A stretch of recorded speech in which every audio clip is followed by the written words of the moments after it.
From the moment Ava came into this world, blue-eyed and all smiles, it was clear to everyone, especially Mom and Dad, that she could do no wrong. Me? I was the other daughter, the one who got whatever was on sale, second-hand thoughts, second-hand clothes. You see, Ava needs the best, Mom would say as she sorted through piles of shiny new gifts for my sister and handed me something like a pair of socks or a book that looked like it had been read a dozen times already. It wasn't just about the gifts. It was everything. Ava got the new clothes, the new gadgets, and all the attention. Ava, bless her heart, grew up knowing just how much everyone adored her. And why wouldn't she? She was treated like royalty. That kind of thing changes a person. She learned early on how to get her way, and if that meant stepping over me, then so be it. She'd pull these stunts, you see, tricks that left me holding the bag. Like the time she broke Dad's favorite watch and slipped it into my drawer. Guess who got grounded for a month? And she was slick, too. Got all the relatives eating out of her hand. They saw her as this sweet little angel, while I was the troublemaker, the bad seed. Elise is just difficult, they'd whisper, shaking their heads as if I couldn't hear them. But I did. Every word. Elise, why can't you be more like your sister, was a frequent chorus from Mom. She never missed a beat, especially when comparing me to Ava, who fluttered around like she owned the place. I remember one particular afternoon, we were in the living room, the sun casting long shadows across the carpet. Ava was prancing around, showing off a new dress Mom had bought her, one of those fancy brands you see in store windows. I glanced down at my own clothes, faded from too many washes, and felt that familiar pinch of envy. Isn't she just adorable? Mom cooed, clapping her hands in delight. Dad was on the couch, his attention half on his newspaper, half on Ava. Elise, can you be a dear and fetch your sister's ballet shoes? She has her recital practice soon, and you know how important it is. Mom asked without taking her eyes off Ava. I nodded, heading to Ava's room, which was twice the size of mine and stuffed with toys and gadgets I could only dream of. As I rummaged through her mess to find the damn shoes, I couldn't help but think, why her? Why not me? Here, I said, tossing the shoes at Ava's feet more harshly than I intended when I got back. She looked up, her blue eyes wide, a perfect picture of innocence. Elise, don't be rough. Apologize to your sister, Dad's voice boomed from behind his newspaper. Sorry, Ava, I mumbled, feeling the heat rise in my cheeks.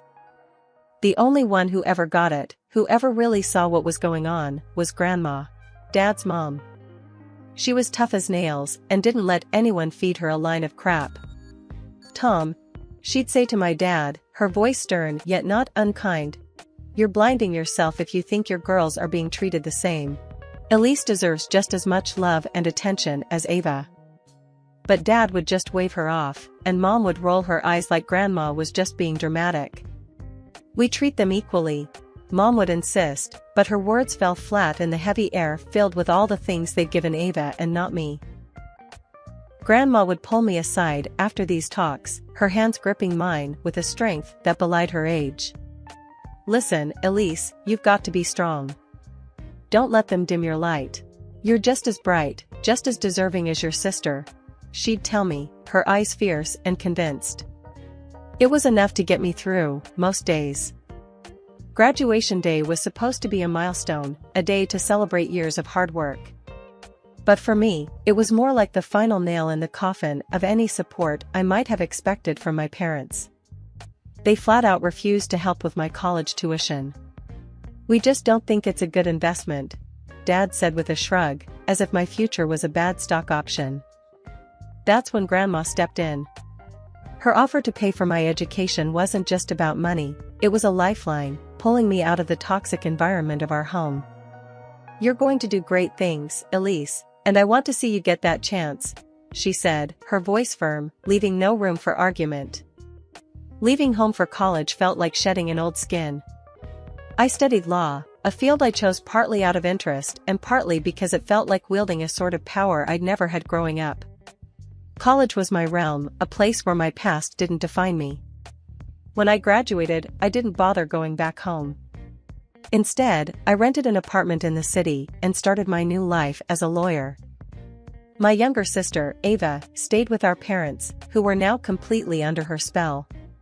Grandma, who kept in touch regularly, often shared stories that painted a clear picture. Ava had them wrapped around her finger, her every wish their command. "It's like watching a queen with her court," Grandma said during one of our calls, her tone a mix of amusement and dismay. I didn't talk much to Mom and Dad. Our conversations were limited and strained, usually prompted by them and only when they wanted to remind me of Ava's birthday or some achievement of hers.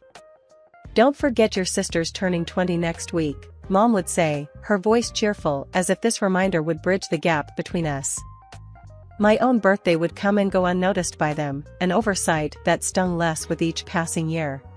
One evening, as I sat on my balcony watching the sunset, the city sprawling peacefully below, I made a decision. It was time to truly let go. The grievances and grudges, the constant comparisons to Ava, I had to release them all. I couldn't erase the past, but I could decide how much power it held over my future. My life had settled into a comfortable routine, work, the occasional happy hour with colleagues, and quiet weekends spent indulging in my love for mystery novels. That was until the day Nathan walked into my office. Nathan was a new client, referred by a colleague who thought I'd be perfect for his case. It was some messy business dispute he'd gotten himself tangled in, nothing I hadn't handled before. But from the moment he walked in, I could tell Nathan wasn't just any client. He had this easy confidence about him, a charm that didn't feel forced. "So, you're the miracle worker I've been hearing about?" Nathan said as he settled into the chair across my desk, his smile disarming. I laughed, trying not to show how flustered I was. "I don't know about miracles, but I'll do my best to sort this out for you."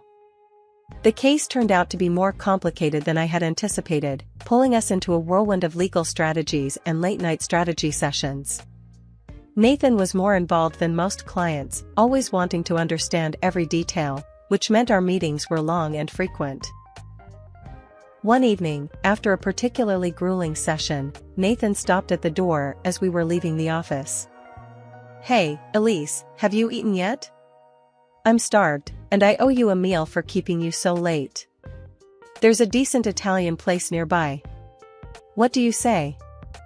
I hesitated, not used to mixing my professional life with anything personal. "Sure, why not? But just so we're clear, this is strictly a thank you dinner, right?" Strictly professional, he agreed with a wink that suggested he was just as aware of the tension between us as I was. Dinner was a revelation. Away from the stacks of legal documents, Nathan was funny and insightful, sharing stories of his travels and his business adventures. I found myself opening up about my own life, more than I usually did with people I hadn't known for long. As we walked out of the restaurant, the cool evening air felt like a splash of clarity. "Thanks for dinner, Nathan. It was nice to get out of the office for a change," I said, meaning it more than I wanted to admit. "Glad you enjoyed it. And, Elise, I was thinking, once this whole mess is over, maybe we could go out again? No documents or disputes, just us?" I was taken aback by his directness, but something about the idea was incredibly appealing.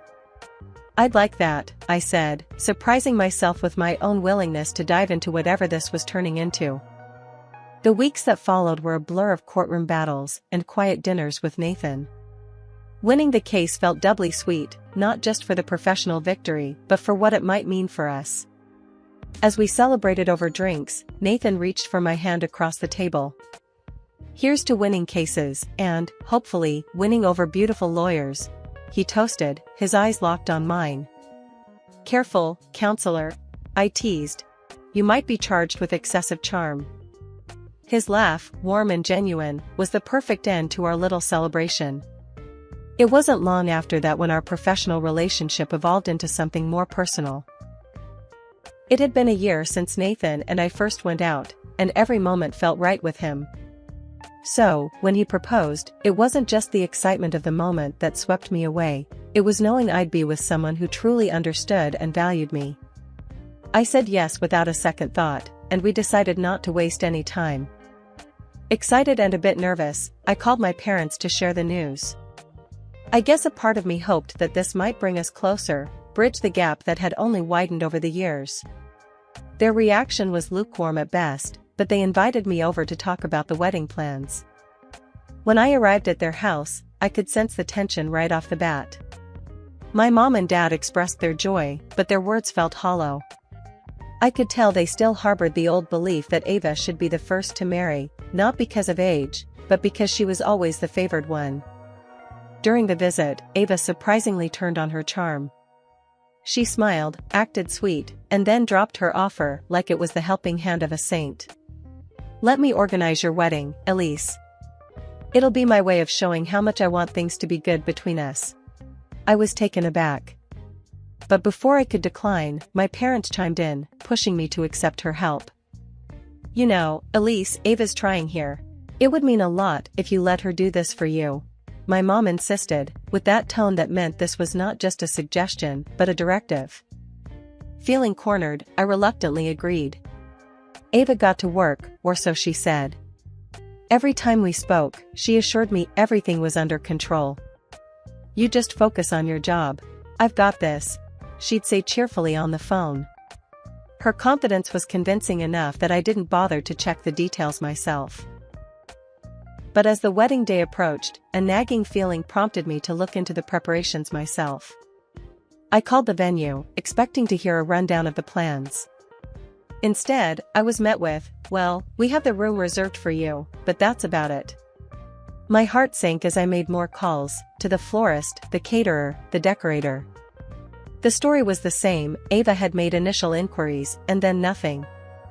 No follow-ups, no bookings, no payments. I felt a mix of anger and betrayal, but I wasn't about to let her ruin my big day. I called her, needing to hear her lie to me one more time. "Hey, Ava, just wanted to check in. Everything on track?" "Oh, absolutely. It's going to be beautiful, Elise.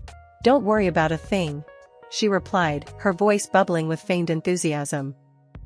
I hung up and immediately called Lila, my friend who's a professional wedding planner. I explained the situation, how Ava had dropped the ball, thrown it away, and how I was 2 weeks out from a wedding that was nothing more than a booked room. Lila was aghast, but sprang into action. "Elise, I'm on it. Consider it done. We'll pull this off," she assured me with a determination that was both comforting and invigorating. The wedding day, despite the underlying tensions, unfolded beautifully. The decor was impeccable, the music set a joyful tone, and our guests seemed to revel in the celebration. It was everything I had hoped for, yet a part of me remained on edge, especially when I noticed Ava, lurking in the corner with a scowl, watching everything unfold with visible displeasure. Midway through the reception, my mother took to the microphone, her voice echoing through the hall. "Ladies and gentlemen, we must give a special thanks to Ava, without whom this beautiful event would not have been possible. Elise, you should be very grateful to your sister." The room filled with applause, directed at Ava, who wore a feigned smile of humility. I felt a surge of anger at the blatant lie, my hands clenched under the table. I couldn't let this go, not today. Standing up, I interrupted the applause with a firm voice. "Actually, I need to set the record straight." The room fell silent, all eyes on me. Ava didn't organize any of this. In fact, she nearly sabotaged the whole wedding. You could hear a pin drop following my declaration. My parents' faces turned red with anger, and Ava's eyes widened in shock, her facade crumbling. "How dare you say that?" my mother exclaimed, her voice sharp and loud. "You're slandering your own sister on your wedding day." "I'm saying that 2 weeks before today, nothing was ready. No flowers, no cake, no decorations, nothing that you promised was done," I continued, the facts stark against the backdrop of the festive decorations. Ava, seizing the moment, began to cry loudly, her sobs theatrical. "See what I mean? She's always hated me. Always trying to make me look bad." The guests, caught off guard, murmured among themselves, many shaking their heads as they looked at me. It seemed their sympathy lay with Ava, who played the victim to perfection. "It's not slander if it's the truth," I retorted, feeling isolated as the room buzzed with whispers. The tension escalated quickly. Ava, still sobbing, ran out of the hall, adding drama to her performance. The atmosphere soured, turning what should have been a celebration into a spectacle of family drama. Over the next few weeks, the fallout was worse than I could have imagined. Ava disappeared, leaving behind a note that pointed the finger squarely at me. It claimed I had always mistreated her, that I was the reason for her misery. This note turned everyone against me, even those who had known us our whole lives.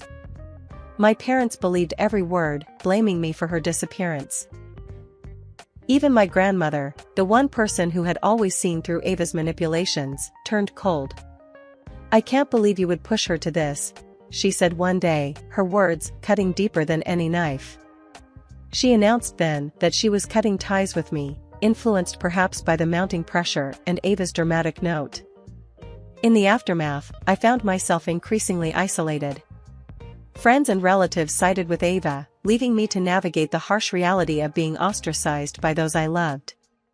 Despite the joy that my marriage to Nathan should have brought, these events cast a long shadow over our new life together. The months following our wedding saw Nathan increasingly absent, his business trips stacking up like the unread books on my nightstand. Our conversations dwindled to polite updates, our moments together, once filled with laughter and shared secrets, now felt more like obligatory check-ins. One chilly evening, as I sorted through some bills and receipts, a particular slip of paper caught my eye. It was a credit card receipt for a high-end women's boutique, $2,000 worth of dresses and accessories. Confusion washed over me. My birthday had passed without any gifts, and our anniversary was months away. I didn't confront Nathan. Instead, I opted for a route that felt both invasive and necessary. I hired a private detective. The detective was a gruff man named Carl, who listened to my story with a non-committal grunt. "I can look into it, but are you sure you want to know what I might find?" he asked, his voice gravelly. "Yes. I have to know," I replied, my resolve firm. 2 weeks later, Carl's call came. "I have the results," he said simply, his voice neutral. It had been a while since I had spoken to my grandmother, especially after the debacle with Ava that left the family in shards. Grandma was now frail, her health waning rapidly, but her mind remained sharp, her understanding of family dynamics deep and nuanced. I visited her, the photos, the evidence of Nathan's betrayal, weighed heavily in my bag. She greeted me with a weaker smile than I remembered, the lines of pain etched deeply around her eyes. "Elise, it's been too long," she murmured, her voice a whisper of its former strength. "I know, Grandma, I'm sorry," I replied, taking a seat beside her frail form. The distance between our visits had grown, filled with unsaid words and unresolved tensions. I hesitated for a moment before pulling out the photos and sliding them across the table to her. She looked at each one, her expression unreadable. After a long pause, she looked up at me, her eyes wet with a mixture of sadness and compassion. "Oh, Elise," she sighed, reaching out a trembling hand to mine. "Your sister fooled us all, didn't she? Even me." Her words were a balm and a sting. "Yes, she did. And I think Nathan has too." Grandma pulled me into a frail hug, her body fragile, but her embrace firm. "I'm so sorry, my dear. I should have listened, should have seen." The conversation that followed was a mix of tears and laughter, a recounting of old wounds, and the tentative touching of new ones. A month later, Grandma passed away. The reading of Grandma's will was scheduled at our family lawyer's office, a day I approached with a heavy heart. As relatives gathered, the room buzzed with the usual prelude to significant family events, some catching up in hushed tones, others exchanging forced pleasantries. I took a seat at the opposite end of the room, my heart pounding not just from the impending revelations of the will, but also the palpable hostility in the air. My husband, Nathan, sat beside me, his presence more obligatory than supportive. Then, the door opened, and to everyone's shock, Ava walked in. She looked different, harder, more calculated, and her smirk as she entered said she was aware of the effect her sudden appearance had on all of us. My parents, teary-eyed from surprise and immediate joy, rushed to her. "Oh, Ava, you're back. my mother exclaimed, engulfing her in a tight embrace. Dad, Mom, Ava greeted, her voice smooth as she returned their hugs, but her eyes scanning the room, landing on Nathan and me with a gleam of triumph. Without hesitation, she approached him, leaned in, and kissed him possessively. Nathan, betraying no surprise, reciprocated with equal fervor. The room fell silent, stunned. Pulling back, Ava turned to face the room, her smile now a smirk. I planned my disappearance, she confessed loudly, enjoying the shock her words caused. It was all to ensure Grandma would leave everything to me, thinking Elise had driven me away. The revelation sent a murmur of disbelief around the room. My parents looked from Ava to me, confusion etching their faces. The lawyer, Mr. Hartley, cleared his throat, bringing attention back to the matter at hand. If we may continue, he said, before reading out the will. To everyone's shock, especially Ava and Nathan's, Grandma had left everything to me. Ava's face turned from smug to stunned. This can't be right, she stammered. Check it again. Mr. Hartley adjusted his glasses, his tone professional. The will is quite clear. Your grandmother made her final amendments very recently. I stood, my voice steady as I addressed the room. I've known about their affair for months. Ava hasn't been in hiding from us, she's been living in the city where Nathan often travels for business. I pulled out the photos and evidence from the detective. I laid them on the table for everyone to see. Not only did you try to manipulate Grandma, but you also betrayed me, Nathan, I said, my voice devoid of the pain that once would have cracked it. Nathan stood, his expression one of someone cornered. Elise, let's discuss this. There's nothing to discuss, I cut him off sharply. I'm filing for divorce and for compensation for the betrayal. Ava tried to interject. Elise, we're family. Surely we can. Family? I interrupted, my voice bitter. You lost the right to call yourself that when you decided to deceive and manipulate us all for your own gain. My parents, finally grasping the full extent of the deceit, looked between us, their faces pale and drawn. I suggest you find a good lawyer, I told Ava, not bothering to hide the scorn in my voice. Turning to Nathan, I added, and you'll need one too. As I walked out of the lawyer's office, the weight of the past months felt lighter. The road ahead would be tough, no doubt, but for the first time in a long while, I felt the reins of my life firmly in my hands. After everything that went down, I took the only steps I saw fit as a lawyer and a woman scorned. I filed for divorce from Nathan and sued both him and Ava for the emotional havoc they wreaked with their deceit.